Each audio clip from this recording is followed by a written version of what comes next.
Bonjour Mathilde Panot. Bonjour. Le Premier ministre cherche toujours la personnalité qui remplacera Chantal Joanneau pour piloter le grand débat national en remplacement donc de la présidente de la Commission nationale du débat public qui a démissionné de cette fonction en raison de la polémique suscitée par son salaire. Est-ce que vous avez des suggestions à faire au Premier ministre? Alors, j'ai pas de suggestions particulières sur des noms, mais par contre sur des suggestions politiques, ça, j'en ai. Déjà, la première chose, c'est qu'on ne peut pas commencer un débat en disant on ne pourra rien toucher à ce qui a été fait pendant 18 mois, et notamment une des revendications majoritaires chez les Gilets jaunes et chez les Français, c'est le fait de restaurer l'impôt de solidarité sur la fortune, le fait de rendre les cadeaux qui ont été faits aux plus riches pour plus de justice fiscale et sociale. Et puis, la deuxième chose, il y a un article du Reporter qui est très intéressant sur la démission de Chantal Joanneau, qui montre notamment qu'une des raisons de la démission de Chantal Joanneau ne serait pas seulement la polémique sur son salaire, mais aussi et sûrement le fait que le gouvernement ne dise pas comment va être tranché ce débat. Et ça, c'est une vraie question. Si vous avez des maires et des citoyens suffisantes sur l'indépendance, par exemple, exactement, et la transparence, oui. Parce que si des citoyens et des maires vont à fond dans ce débat en se disant ça va changer des choses, ils vont être, je crois, extrêmement déçus à la fin, puisque le président de la République a annoncé lors de ses vœux qu'il ne changera rien à sa politique à part accélérer. Alors, on emploie tous les deux d'ailleurs le terme démission. Encore une fois, elle s'est retirée du pilotage de ce grand débat national, mais précisément, le porte-parole du gouvernement, Benjamin Griveaux, pense qu'aujourd'hui, la logique voudrait qu'elle démissionnât. Est-ce qu'elle doit le faire, selon vous? Ce n'est pas à Benjamin Griveaux de dire si à une personnalité d'une structure indépendante si elle doit démissionner ou pas. Donc Benjamin Griveaux, dans un gouvernement où il est dit plusieurs fois qu'il n'y a que 50 SDF en Île-de-France, etc., etc., là encore a dit quelque chose qui n'est pas acceptable.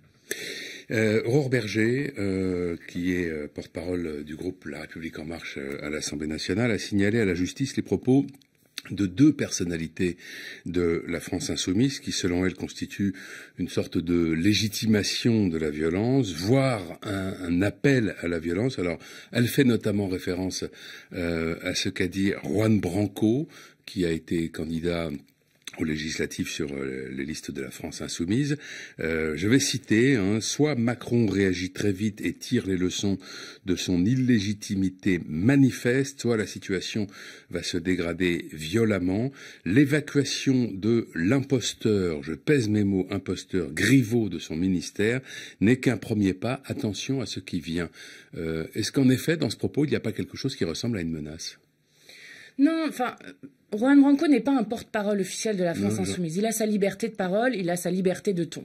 Ça, c'est la première chose. La deuxième chose, c'est que Aurore Bergé a menti dans cette affaire. Lorsqu'elle dit, parce qu'effectivement, devant la justice, il y a deux propos qu'elle a ramenés, un de Juan Branco et un de Thomas Guénolé, où franchement, j'ai été chercher sur sa page Facebook, sur sa page Twitter, je ne vois pas ce que Thomas Guénolé a dit qui incite à la violence et à la haine. Deuxième chose, elle dit dans cette interview, dans cet entretien, elle dit Jean-Luc Mélenchon appelle constamment à la haine.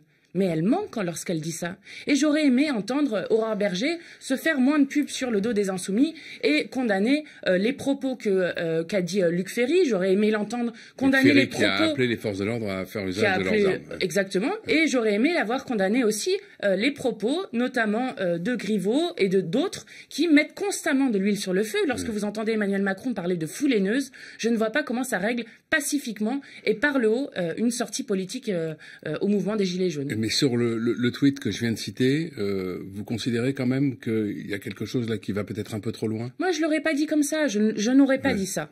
Mais à un moment, moi aussi, je peux aller chercher quelqu'un de la République En Marche qui dit des choses de pas exactement de la même manière que nous. Il faut arrêter les faux procès. Il y a un procès d'une extrême violence contre Jean-Luc Mélenchon et la France insoumise parce que nous appellerions à la violence. C'est faux. Nous avons toujours condamné la violence en manifestation, tout simplement parce que ça rabougrit les mouvements sociaux et parce que ça empêche d'avoir le plus grand nombre qui vient en manifestation. Alors justement, en effet, on vous demande tout le temps, à vous, France Insoumise, si vous condamnez la violence.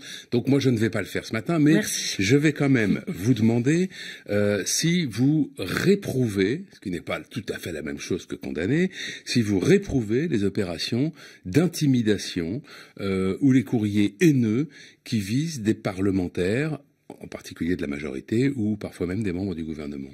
Oui, moi j'ai fait plusieurs tweets sur la question. J'ai un collègue dans mon département qui a reçu une lettre d'un racisme incroyable.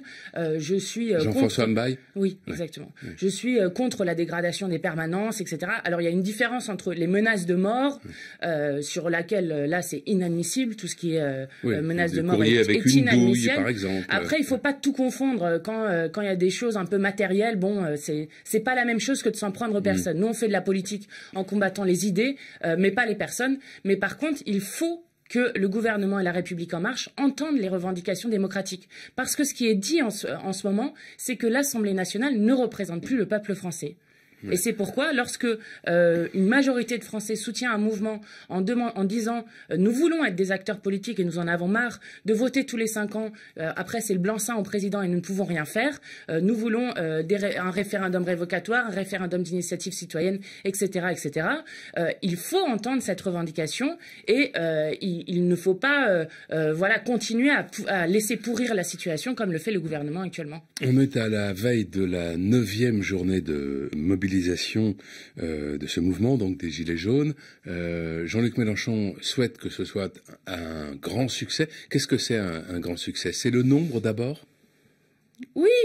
Oui, c'est le nombre, les gens qui ont plaisir à se retrouver, parce que bon, il y a Paris qui est un peu spécial, mais après, quand on regarde partout... On parle de Bourges aussi pour demain. Oui, mais quand on regarde partout en région, par exemple, lorsque vous regardez à Montélimar, par exemple, à Montélimar, tous les soirs, les gens ont plaisir à se retrouver sur un rond-point, à discuter politique, à se retrouver des gens qui disent « moi j'étais seul depuis des années et je retrouve une solidarité, je retrouve une forme de vie en société que je trouve formidable ». Et donc, oui, moi je pense qu'il y aura encore beaucoup de gens demain dans la rue. Moi, j'y serai moi-même pour les soutenir parce qu'il n'y a pas eu de réponse politique. Et on ne peut pas avoir une réponse uniquement policière à ce mouvement. Ce n'est pas possible. C'est un mouvement inédit. Moi, je suis fière de voir que pour une fois, dans notre pays, les puissants sont obligés d'écouter des gens qui gagnent 500, 800, 1000 euros par mois et qu'ils sont obligés d'écouter ce que ça veut dire la vie quotidienne de ce qu'ont fait les politiques depuis des années et de ce que continue encore le gouvernement Macron actuellement. Les sondages indiquent que le soutien au mouvement des Gilets jaunes s'érode. Le dernier donne 52% de soutien, alors qu'on était à 70 et même 80% il y a quelques semaines. Qu'est-ce que doivent faire les Gilets jaunes pour éviter de basculer dans l'impopularité?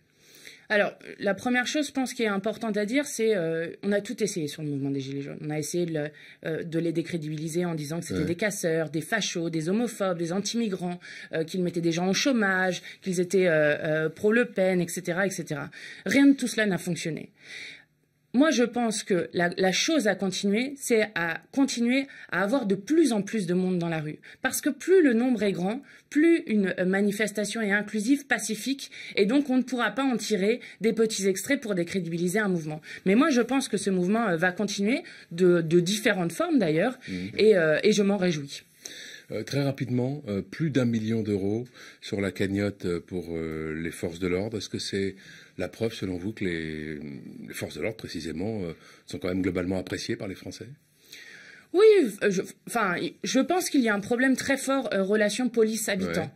Et donc qu'il faut absolument y travailler, mais c'est quand même la preuve que les citoyens seraient heureux que leurs impôts aillent plutôt à la police pour payer notamment les 18 millions d'heures supplémentaires non payées qu'aux cadeaux des plus riches. Merci Mathilde Panot. Merci. Bonne journée.